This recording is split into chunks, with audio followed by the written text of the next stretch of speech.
अमरावती महानगर पालिका के आगामी चुनाव में कांग्रेस ने 87 में से 74 सीटों पर चुनावी तैयारी पूरी कर ली है। सांसद बलवंत वानखेड़े ने कहा कि उनकी पार्टी की युति उबाठा के साथ है और उम्मीदवारों का चयन आम कार्यकर्ताओं से किया गया है। बलवंत वानखेड़े ने आगे कहा कि विपक्षी पार्टियों में समय और संगठन की कमी है, जिससे आगामी चुनाव में गड़बड़ स्थिति बन सकती है। वहीं कांग्रेस पूरी तरह से समन्वित और संगठित रणनीति के साथ चुनाव मैदान में उतरेगी। सांसद बलवंत वानखेड़े ने यह भी दावा किया है कि आगामी चुनाव में कांग्रेस बहुमत के साथ सत्ता में आएगी और अमरावती का महापौर भी कांग्रेस का ही होगा। काँग्रेस उबाटा आणि रिपाई मिळून ही निवडणूक लढत आहोत आणि जवळपास 74 सीट्स ह्या काँग्रेस पक्ष लढणार आहेत आणि 13 हे मित्रपक्ष लढणार आहेत। तर या निवडणुकीत काँग्रेस पक्षाच्या वतीनं जे सर्वसामान्य कार्यकर्ता आहे,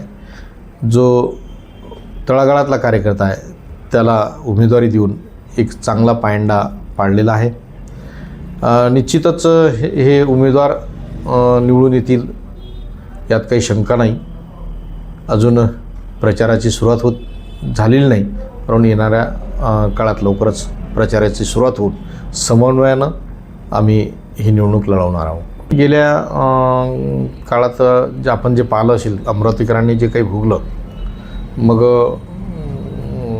कचऱ्याचा प्रश्न असेल, इतर काही प्रश्न आहेत की जे जीवनाशी अमरावतीकरांच्या जीवनाशी निगडीत छोटे छोटे प्रश्न होते, परंतु त्या प्रश्नाचा पूर्णतः चोता होऊन सामान्य जनतेच्या हाती काही न लागता काहीतरी राजकीय शक्ती तिथं काम करत होती आणि ती सुप्तपणानं स्वतःचेच कार्यकर्ते किंवा स्वतःच ते आपले पोट भरत होते। पण पाहिलं असेल तर बाकी इतर पक्षातच जो काही गोंधळ झाला, कुठं मारामाऱ्या झाल्या, कुठं रडणं झालं, कुठं रुसेफुगे खूप मोठ्या प्रमाणावर झाले आणि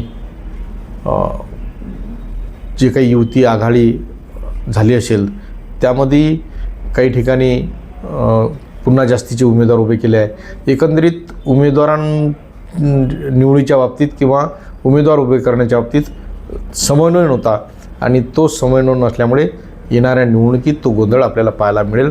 कारण जिथं त्यांना काही सीट सोडल्या गेल्या त्या सीटवर त्यांनी सुद्धा दुसऱ्या मित्रपक्षांनी सुद्धा तिथं उमेदवार उभे केले, म्हणून तो गोंधळ येणाऱ्या काळात आपल्याला पाहायला मिळेल। परिवर्तन निश्चित घडेल। आमच्यात एकी आहे, आमच्यात समन्वय आहे आणि त्या समन्वयानं आम्ही निवडणूक लढणार आहोत, निवडणुकीला सामोरे जाणार आहोत।